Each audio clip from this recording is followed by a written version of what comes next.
Reduced resources in community oncology practices, rethinking traditional referral channels, increased use of social media by patients. How can community-based oncologists expand their use of new media marketing to drive practice growth? And how can dollars be most effectively spent in these cost-conscious times? Join us to find out. In the Know starts now.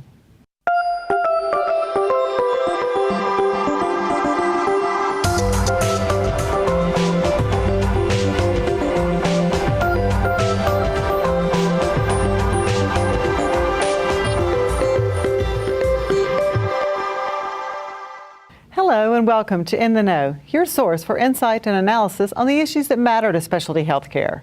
I'm your host, Gina Clark.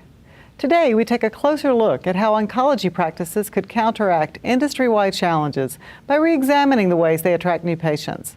We'll discuss how patient education about cancer and their expectations around care impact practice marketing efforts. And we will explore best practices for leveraging channels like social media to advance patient engagement without breaking the bank. Joining us today is Jim O'Gara, founder and president of OnMessage, an integrated marketing and communications agency. Thanks for being with us today. Glad to be here, Gina. So Jim, at the risk of sounding too simplistic, what are the factors that are motivating the need for community oncology practices to reevaluate their approach to market research? Well, I think industries across the board are facing a lot of challenges in this economic time. The oncology industry in particular is really facing challenges from multiple directions. You've got unprecedented government regulations. You have reimbursement pressures that they haven't seen in the past.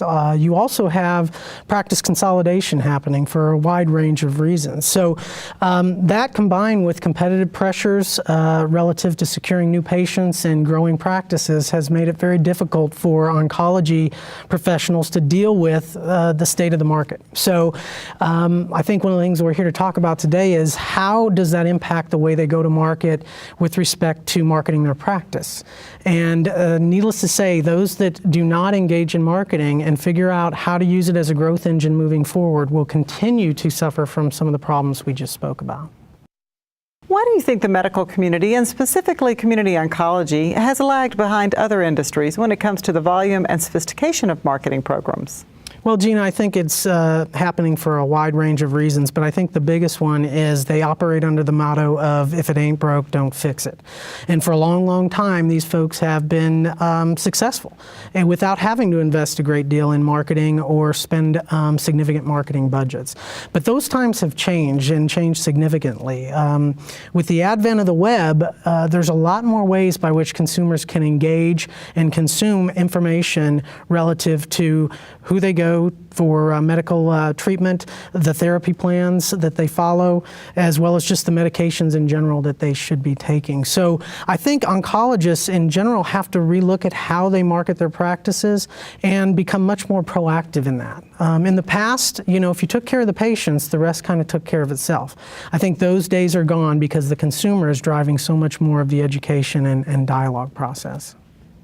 So how do practice leaders who are already pressed for time and resources find more of each to dedicate to something that's typically outside their realm of expertise and comfort? Well, I think the bottom line is practices have to make more time. And I think that can be tough, again, going back to the fact that these folks are in business to practice medicine. And marketing is not something that you can flip a switch and it's working overnight. So it does take time, resources, and energy to do it right. And so I would definitely say that the folks watching the program today need to understand that marketing is no longer a nice to have, and albeit a difficult decision, they're going to have to make the difficult decision to make some more significant investments in this area. I relate it to some of the growing pains that these practices have experienced in the past. They've had to add administrative support and processes. Now they're getting told to add technology to automate significant business processes. So they've experienced pain and investment in the past, and now it's just time to acknowledge that they have to invest in marketing if they're going to survive in the future. Jim, many organizations and other industries have fairly clear points of differentiation compared to their competitors. Points of differentiation get far less clear in the medical world, at least for patients who may not even know what to evaluate when selecting an oncologist. How do community oncology practices overcome this? Well, I might challenge you a little bit on the challenge associated with differentiating medical services or oncology practices in general. I really think folks need to look at an oncology practice as a product, just like you would market any other product. It has its own strengths, it has weaknesses, it has unique attributes that make it different in the mind of the consumer. And more importantly, in the minds of specific segments within the patient or the consumer base. So it's very important to know who you're speaking to when you're trying to create points of differentiation.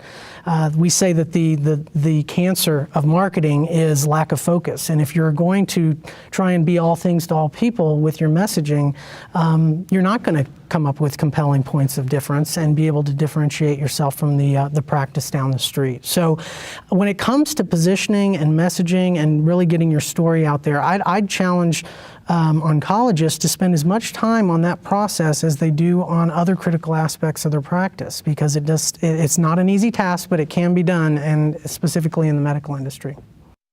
From a budgetary perspective, how much should practices expect to spend before they see any measurable impact? Or phrased a different way, what considerations do they need to have in mind as they decide how much they will ultimately dedicate toward marketing? That's kind of the magical question, isn't it? How much does it take in order to move the needle? And when it comes to marketing, I wish I could have the answer, but there is no simple answer. It's going to differ based on practice to practice, and the reason that is because each practice is at a different stage of its maturity cycle, and it's also going to have its own unique strategy for growth. So, there's going to be a different strategy and budget associated with a practice that, say, is trying to grow geographically. Or there might be a different strategy and marketing budget associated with one that's trying to merge with other practices or join a hospital system. So I can't answer that. I wish I could and give everyone the magic number of what's the right amount to spend. But I will tell you, whether it's dollars, time, or energy, it's time to spend a little bit more. And while I'm not encouraging everyone to go out there and spend a huge lump sum of funds, I am encouraging the audience to take some action, because there are some things you can do relative to moving the needle without spending a significant amount of money. Things like spending the time, as we talked about, in messaging and positioning. Getting out into the community and doing more community engagement activities to get your brand and your message heard. Getting your opinions and thought leadership pieces published, whether it be in news articles or just producing webcasts on your website or podcasts or white papers. These are ways that you can spend a little and get a lot relative to serving the patients and the prospective patients that want to learn about you and what you have to offer. How can marketing success or impact be measured in an efficient and effective manner?